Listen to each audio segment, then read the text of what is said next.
আচ্ছা, আপনারা কি জানেন পৃথিবীর প্রথম টেস্ট টিউব বেবি বা কৃত্রিম উপায়ে সন্তানের জন্ম দেওয়া কবে থেকে শুরু হয়েছিল? খুব সহজ, গুগল ঘাঁটলেই জেনে যাবেন উত্তরটা। 1978 সালের 25শে জুলাই গ্রেট ব্রিটেনে জন্মেছিল পৃথিবীর প্রথম টেস্ট টিউব বেবি, নাম লুই ব্রাউন। একটি ফুটফুটে মেয়ে, আজ তার বয়স 46। আমাদের এই ভারতবর্ষ ওই বছরই 3রা অক্টোবর জন্মগ্রহণ করেছিল আরও একটি মেয়ে, নাম কানুপ্রিয়া আগরওয়াল। ওই কানুপ্রিয়াই ছিল ভারতের প্রথম টেস্ট টিউব বেবি। তারও বয়স আজ 46। এবং যে ডাক্তারবাবু এই মহান কাজটি করেছিলেন তিনি ছিলেন একজন বাঙালি, নাম ডক্টর সুভাষ মুখার্জি। কিন্তু আমি যদি বলি এই কৃত্রিম উপায়ে সন্তান লাভ ভারতবর্ষে নতুন নয়। আজ থেকে হাজার হাজার বছর আগে এই ভারতবর্ষেই জন্মেছিল একটা নয় দুটো নয়, একসঙ্গে 101টি টেস্ট টিউব বেবি। কি অবাক হচ্ছেন? আসছি সে প্রসঙ্গে। তার আগে জেনে নিই মানুষের প্রয়োজনটা কেন হলো এইরকম আর্টিফিশিয়াল পদ্ধতি অবলম্বন করার। বন্ধ্যাত্ব বা সন্তান ধারণ না করতে পারার সমস্যা নতুন নয়। অতীত যুগেও নারীরা এই সমস্যার সম্মুখীন হয়েছে এবং বর্তমানেও হচ্ছে। আসলে নারীরাই পারে একমাত্র নতুন প্রাণে জন্ম দিতে, আর সেই কারণে তাদের শারীরিক গঠনও হয় অন্যরকম। বয়স বৃদ্ধির সঙ্গে সঙ্গে মেয়েদের শরীরের বাহ্যিক এবং অভ্যন্তরীণ গঠনের পরিবর্তন ঘটে এবং একটা নির্দিষ্ট সময় আসার পর মেয়েরা মা হওয়ার যোগ্যতা অর্জন করে। এটাই নিয়ম, এটাই বিজ্ঞান। মেয়েদের শরীরে তৈরি হয় ডিম্বাণু আর পুরুষদের শরীরে তৈরি হয় শুক্রাণু। এই শুক্রাণু এবং পরিপক্ক ডিম্বাণুর মিলনের ফলেই জন্মগ্রহণ করে নতুন সেল বা নতুন প্রাণ। কিন্তু কিছু কিছু মহিলার এই শারীরিক গঠন ঠিক নিয়ম মেনে হয় না। অনিয়মিত ঋতুচক্র, ফেলোপিয়ান টিউবের কিছু জটিলতা বা ব্লকেজ, হরমোনাল সমস্যা, ইউটেরাসের সমস্যা প্রভৃতি বেশ কিছু ফ্যাক্টরের জন্য ওই সমস্ত মেয়েদের ইউটেরাস বা গর্ভাশয়ে ডিম্বাণু উৎপাদন হয় না, বা হলেও সে সমস্ত ডিম্বাণুর ক্ষমতা থাকে না নতুন সেল জেনারেট করার, কিংবা হয়তো শুক্রাণু এবং ডিম্বাণুর মিলনেই হয় না ইউটেরাসের কিছু অস্বাভাবিকতার জন্য। কারণ যাই হোক না কেন, মোট কথা সে সমস্ত মেয়েরা সন্তান ধারণে ব্যর্থ হয়। আর আমাদের সমাজে একজন বিবাহিত স্ত্রীর নিঃসন্তান হওয়াটা মোটেই স্বাভাবিক ব্যাপার নয়। অনেক কটাক্ষ, অনেক অপমান সহ্য করতে হয় ওই সমস্ত মেয়েদেরকে। তার থেকেও বড় কথা, মা ডাকটি সে কোনোদিন শুনতেই পায় না। ফলে হীনমন্যতা এবং নিঃসন্তান হওয়ার জ্বালা সহ্য করতে না পেরে কোনো ভুল পথ বেছে নিতে বাধ্য হয় ওই সমস্ত মহিলারা। চিকিৎসা বিজ্ঞানের ওপর সমস্ত বিশ্বাস হারিয়ে তাবিজ, কবচ, অবৈজ্ঞানিক মেডিসিন এবং অসাধু ব্যক্তিদের শরণাপন্ন হয় ওই সমস্ত মহিলারা। ফলাফল হয় ভয়ঙ্কর। কেউ কেউ জলের মতন অর্থ ব্যয় করে সর্বশান্ত হয়, তো কোনো কোনো মহিলারা শিকার হয় নোংরা লালসার। তারপর সে লজ্জা থেকে বাঁচতে বেছে নেয় আত্মহত্যা। আমাদের দেশে আজও কোনো মহিলার সন্তান না হলে সমাজ ওই মহিলার দিকেই আঙুল তোলে, যদিও অনেক ক্ষেত্রে পুরুষদের অক্ষমতাও এর কারণ হয়। মানুষের এই অক্ষমতাকে পূরণ করার জন্যই সারা বিশ্ব জুড়ে একসময় শুরু হয় রিসার্চ। সায়েন্টিস্টরা উপায় খুঁজতে থাকে কিভাবে হিউম্যান বডির বাইরেই ফার্টিলাইজ করানো যায়, যাকে তারা নাম দেন IVF বা ইনভিট্রো ফার্টিলাইজেশন। ভিট্রো অর্থাৎ কাঁচ, অর্থাৎ টেস্ট টিউব।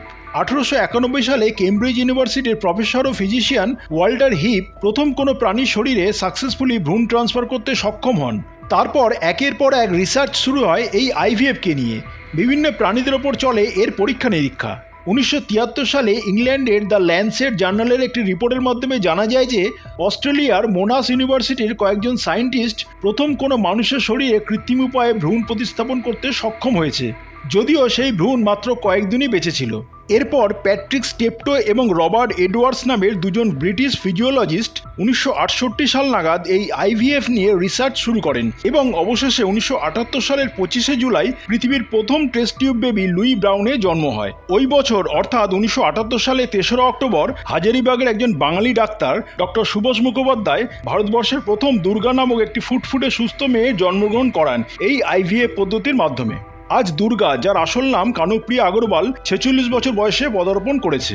1978 সালের সেই পথ চলা শুরু। তারপর এতগুলো বছর কেটে গেছে, IVF এর অনেক আধুনিকীকরণ হয়েছে। লক্ষ লক্ষ নিঃসন্তান বাবা মা পেয়েছেন তাদের সন্তানদের। বন্ধ্যাত্ব কাটিয়ে মা ডাক শুনেছেন অসংখ্য নারী। জন্ম মৃত্যু যতই উপরওয়ালার হাতে থাকুক না কেন, মানুষের হাতেও যে অনেকটা ক্ষমতা আছে তা কিন্তু প্রমাণ হয়ে গেছে। এবার একটু জেনে নেওয়া যাক কীভাবে কাজ করে এই IVF। প্রথমত মেয়েদের শরীর থেকে পরিপক্ক ডিম্বাণুকে বাইরে বের করে আনা হয়। তারপর পুরুষ সঙ্গী শুক্রাণু সংগ্রহ করে বিশেষ পদ্ধতিতে ওই ডিম্বাণুর সঙ্গে মিলন করানো হয়। এরপর ওই নিষিক্ত ডিম্বাণুটিকে ইনকিউবেটরে রেখে পর্যবেক্ষণ করা হয়। ইনকিউবেটরের তাপমাত্রা এবং পরিবেশ মাতৃ জঠরের মতনই রাখা হয়। ডিম্বাণুটি যখন সেল জেনারেশন শুরু করার জন্য সম্পূর্ণ তৈরি হয়ে যায়, তখন তাকে আবার মায়ের গর্ভে বা ইউটেরাসে প্রতিস্থাপন করে দেওয়া হয়। তারপর প্রাকৃতিক নিয়মে সেই বাচ্চা মায়ের গর্ভে বড় হতে থাকে। বর্তমানে প্রচুর IVF ক্লিনিক রয়েছে সারা দেশ জুড়ে। একটি ভালো ক্লিনিকে IVF এর মাধ্যমে সন্তান ধারণের হার শতকরা 30 থেকে 40% থাকে। তাই নিঃসন্তান বাবা মায়ের কাছে এই আইভিএফ আজ ঈশ্বরের বরদান। তবে যেহেতু আজ ব্যাঙের ছাতার মতন প্রচুর প্রাইভেট ক্লিনিক তৈরি হয়েছে দেশ জুড়ে যারা আইভিএফ নিয়ে কাজ করছে, তাই প্রতারকের সংখ্যাও কিন্তু বেড়েছে। সেই কারণে নিঃসন্তান বাবা মায়ের কাছে আমার অনুরোধ, আইভিএফ এর সাহায্য নেওয়ার আগে ওই ক্লিনিক সম্বন্ধে এবং তার সাকসেস সম্বন্ধে ভালো করে যাচাই করে নিন। প্রতারিত হবেন না, না হলে প্রচুর অর্থের বিনিময়ে যখন হতাশ হবেন তখন কিন্তু জীবনের প্রতি বিশ্বাস অনেকটা কমে যাবে। এইবার আসি সেই প্রসঙ্গে। ভারতবর্ষে বহু যুগ আগে থেকে এই আইভিএফ এর প্রচলন শুরু হয়ে গিয়েছিল। মহাভারতে গান্ধারীর ছিল 101টি সন্তান, কিন্তু ওনার কোনো সন্তানই তার গর্ভ থেকে জন্মায়নি। প্রায় 2 বছর গর্ভাবস্থা কাটানোর পর সে এক মাংসপিণ্ডে জন্ম দিয়েছিল মাত্র। তখন ঋষি ব্যাসদেব ওই ভ্রূণটিকে খুব সতর্কতার সঙ্গে 101টি টুকরো করে আলাদা আলাদা হাঁড়িতে বিশেষ বন্দোবস্তের মাধ্যমে প্রিজার্ভ করেন এবং নির্দিষ্ট সময় পর সেই ভ্রূণগুলি থেকেই 100টি পুত্র এবং একটি কন্যা সন্তানের জন্ম হয়। তাহলে কি আমরা এটা বলতে পারি না যে প্রাচীনকালে ঋষি এবং বিজ্ঞানী ব্যাসদেবই ছিলেন পৃথিবীর প্রথম আইভিএফ এর প্রবর্তক? আপনার কি মনে হয়? কমেন্ট করে অবশ্যই জানান। ভিডিওটি ভালো লাগলে লাইক, শেয়ার এবং চ্যানেলটি সাবস্ক্রাইব করে পাশে থাকুন। ভালো থাকবেন। নমস্কার।